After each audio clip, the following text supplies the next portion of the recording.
নিমন্ত্রণে এসে নিখোঁজ ব্যক্তি, পুকুর থেকে উদ্ধার নিথর দেহ, রহস্য ঘিরে তদন্তে পুলিশ। পূর্ব বর্ধমান জেলার বাঘার 2 অঞ্চলের হলদি দেপাড়া এলাকায় আত্মীয়ের বাড়িতে নিমন্ত্রণ খেতে এসে রহস্যজনকভাবে নিখোঁজ হয়ে যান জগদাবাদ গ্রামের বাসিন্দা সরজিৎ দালাল, বয়স 58 বছর। মঙ্গলবার পুকুর থেকে তার নিথর দেহ উদ্ধার হওয়ায় ঘটনাকে ঘিরে চাঞ্চল্য ছড়িয়েছে এলাকায়। পরিবার সূত্রে জানা যায়, সোমবার রাতে আত্মীয়ের বাড়িতে নাতনির অন্নপ্রাশন অনুষ্ঠানে যোগ দিতে গিয়েছিলেন সরজিৎ দালাল, কিন্তু রাতে তিনি আর বাড়ি ফেরেননি। এরপর থেকেই পরিবারের লোকজন তার খোঁজ শুরু করেন। খোঁজাখুঁজির সময় পুকুর পাড়ে তার বাইক ও জুতো পড়ে থাকতে দেখা যায়। এতে পরিবারের আশঙ্কা আরও জোরালো হয় যে তিনি হয়তো পুকুরে পড়ে গিয়েছেন। ঘটনার খবর পেয়ে রাতেই দেওয়ানদিঘি থানার পুলিশ ঘটনাস্থলে পৌঁছন। এদিকে পুকুরে জাল ফেলে তল্লাশি চালানো হলেও প্রথমে কোনো সন্ধান মেলেনি। পরে সিভিল ডিফেন্সকে খবর দেওয়া হলে ডুবুরির সাহায্যে উদ্ধার কার্য শুরু হয়। অবশেষে দুপুর প্রায় 12টা নাগাদ পুকুর থেকে সরজিৎ দালালের নিথর দেহ উদ্ধার হয়। নিখোঁজ ব্যক্তির ভাইপো আদিত্য দালাল জানান, তার কাকা সোমবার রাতে আরেক ভাইপোর বাড়িতে অন্নপ্রাশনের নিমন্ত্রণে এসেছিলেন।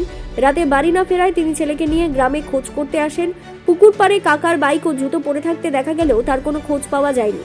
পরিবারের অনুমান, কোনোভাবেই তিনি পুকুরে পড়ে গিয়েছেন অথবা কেউ তাকে ঠেলে দিয়েও থাকতে পারে। পুলিশ দেহ উদ্ধার করে ময়না তদন্তের জন্য বর্ধমান মেডিকেল কলেজ হাসপাতালে পাঠিয়েছে।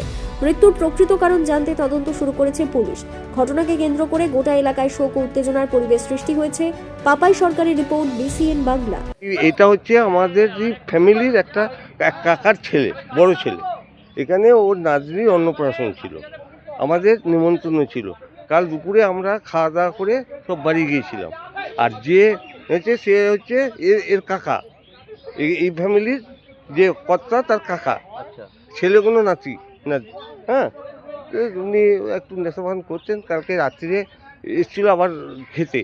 হ্যাঁ, নাতি মাংস হবে না, হাবি যাবি নিয়ে এসেছিলেন খেতে। খাওয়ার পরে ওই খেয়ে দিয়ে অসুস্থ হয়ে পড়ে।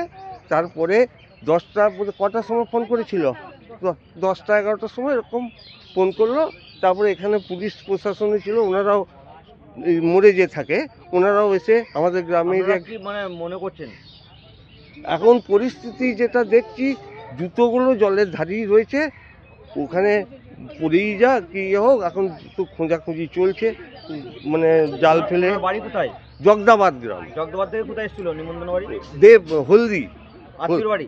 আত্মীয় নয়, আমাদের ফ্যামিলিরই একটা ছেলে এখানে বসবাস করে। আচ্ছা। আমারই এক কাকার ছেলে, বড় ছেলেটা এখানে থাকে। আচ্ছা, তার নাতনির অন্নপ্রাশন ছিল, সেই বাড়িতে এসেছিল। সেই বাড়িতে এসেছিল। আমরাও এসেছিলাম, দুপুরে এসেছিলাম। কখন থেকে খোঁজ পাচ্ছেন না? রাত্রি 10টা 11টা থেকে খোঁজ পাওয়া যাচ্ছে না।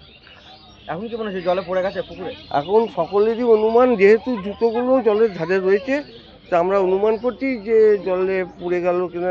নেশাগ্রস্ত অবস্থায় ছিল তো, জলে পুড়ে গেল। বয়স হবে? বয়স কত হবে? 52-55 মধ্যে হবে।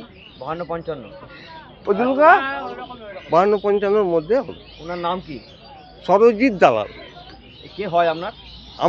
আমার কাকা হয়। আমার বয়স 14 বছর, কিন্তু ও আমার সম্পর্কে কাকা। আচ্ছা, আপনার নাম? আমার নাম সুনীল দাস। আচ্ছা, এই ঘটনা ঘটেছে কোথায় এখন মনে হচ্ছে? কোথায়, দেপাড়া ছিল নাকি? দেপাড়ায়, এই তো অনুষ্ঠান বাড়ি, এটাই হলদি। হলদি অনুষ্ঠান বাড়িতে। আপনার নামটা একবার বলুন। সুনীল দাস।